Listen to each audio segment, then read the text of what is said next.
ภายหลังกระทรวงทรัพยากรธรรมชาติและสิ่งแวดล้อมกรมอุตุนิยมและอุทกศาสตร์ฉบับเลขที่0868 กอตท นครหลวงวิจันทร์วันที่ 5 เดือนกันยา ปี 2024 แจ้งเตือนภัยพายุไต้ฝุ่นยากิซุปเปอร์ไต้ฝุ่นยากิในระหว่างวันที่ 6 หาวันที่ 9 เดือนกันยา ปี 2024พายุหัวนี้จะเคลื่อนที่ผ่านเกาะไหหนานในระยะเวลา 1-2 วันต่อหน้านี้ จากนั้นจะอ่อนกำลังลงเป็นพายุดีเปรสชันจะเคลื่อนที่ผ่านภาคเหนือของสสเวียดนามและสปป.ลาวตามลำดับ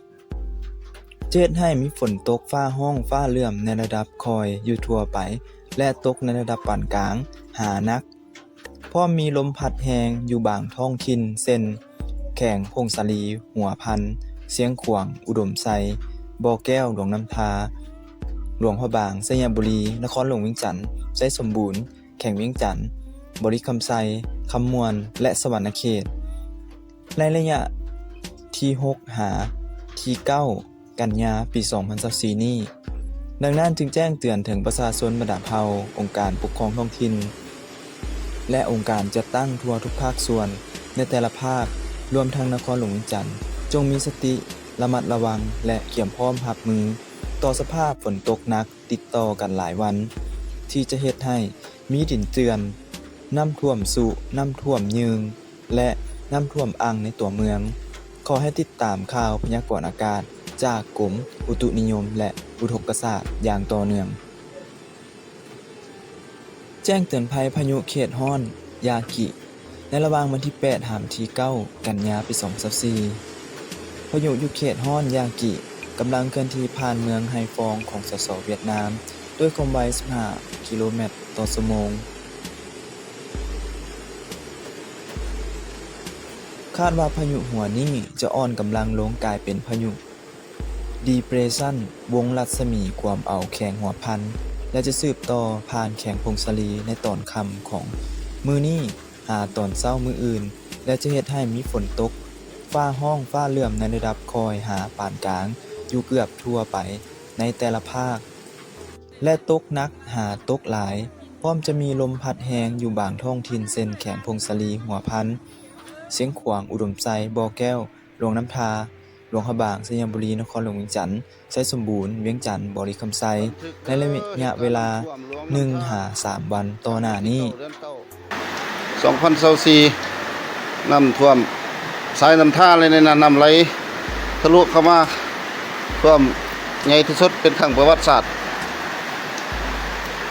มันท่วมได้บ่กำลังขึ้นอย่างต่อเนื่องนี่มันขึ้นฮอดที่เขื่อนสันเดียวนี่ที่ว่าลิฟต์ละเนาะ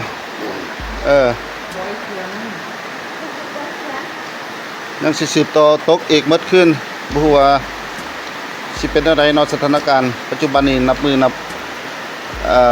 มวลน้ำกำลังไหลมาอย่างว่องไวนี่นะแห้งขนาดเลยเนาะฮะสภาพการน้ำท่วมบ้านดอนสัมพันธ์เนอะ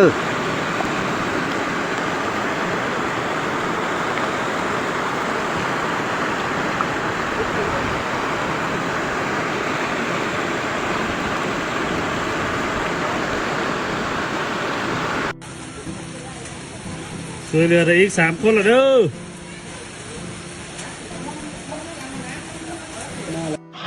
โคนาเตยโคนาเตยอู้เห็นแล้วโคนาเตยนะไปละนี่เลยน้ำท่วมปังหมดละหลายไปแล้วพี่น้องงัวตัวหนึงพุ่นน่ะโอ้งัวเมงัวเถิกงัวเมพุ่นไปพุ่นละตัวงัวเด้อหั่นเด้อตัวงัวเด้อหั่นน่ะน้ำท่วมมันสารไอซีดีแล้วนี่แม่นสภาพน้ำท่วมแข่งหลวงน้ำทาได้รับผลกระทบอย่างหนักหน่วงเนื่องจากมีฝนตกแต่กลางคืนของวันที่8หาวันที่9กันยาปี 2024อันได้เฮ็ดให้แม่น้ำทุงน้ำทาใหญ่ขึ้นอย่างไววา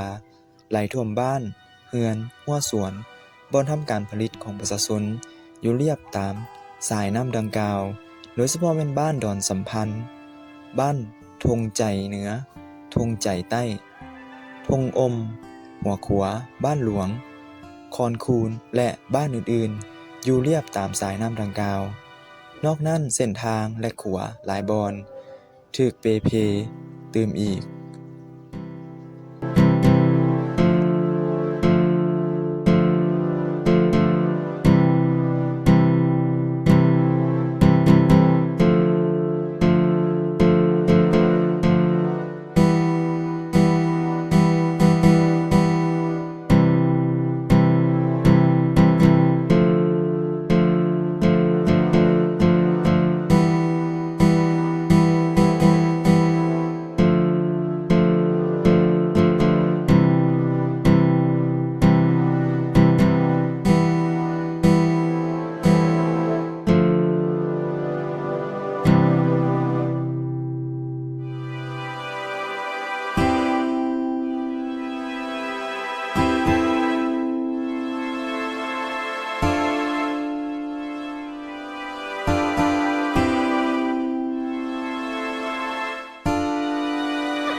mà có được nó có nhớ cái gì bên đi mua bông của họ á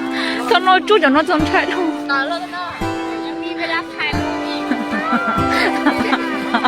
นี่มีบริญาตอย่างเลย 然后就个警察， เป็นวะไม่ได้เป็นวะ 警察，哎，雨停了就没事了。装菜头。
ทางซ่อง